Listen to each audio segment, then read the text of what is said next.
In the ocean, survival often depends on one ability: adaptation. And few creatures demonstrate this better than the octopus.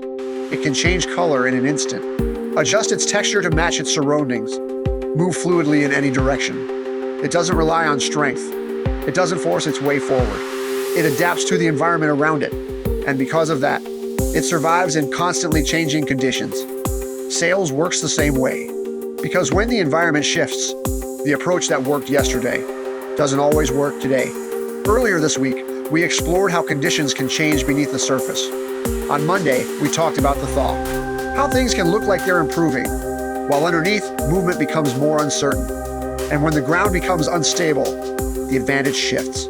Not to the fastest, not to the most aggressive, but to the most adaptable.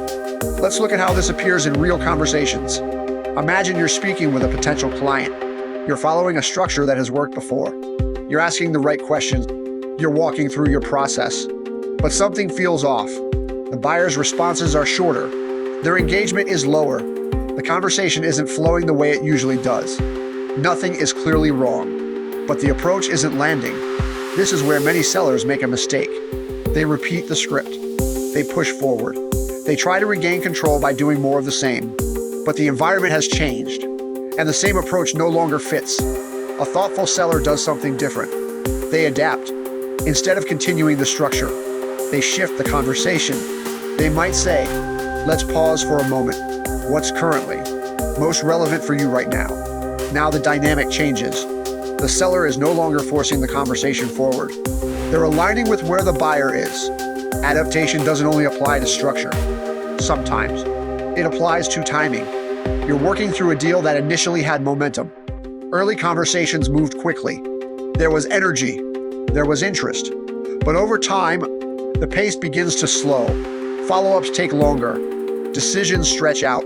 Progress becomes less predictable. This is where pressure builds for many sellers. The instinct is to accelerate, to push for urgency, to try to bring the deal back to its original speed. But the environment has shifted, and forcing speed often creates resistance. A strong seller recognizes the change in pace, and instead of pushing harder, they adjust to it.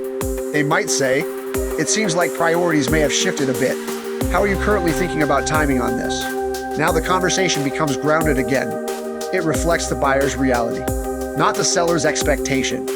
Great sellers learn to adapt in real time, not by abandoning structure, but by adjusting it, not by forcing momentum, but by aligning with it.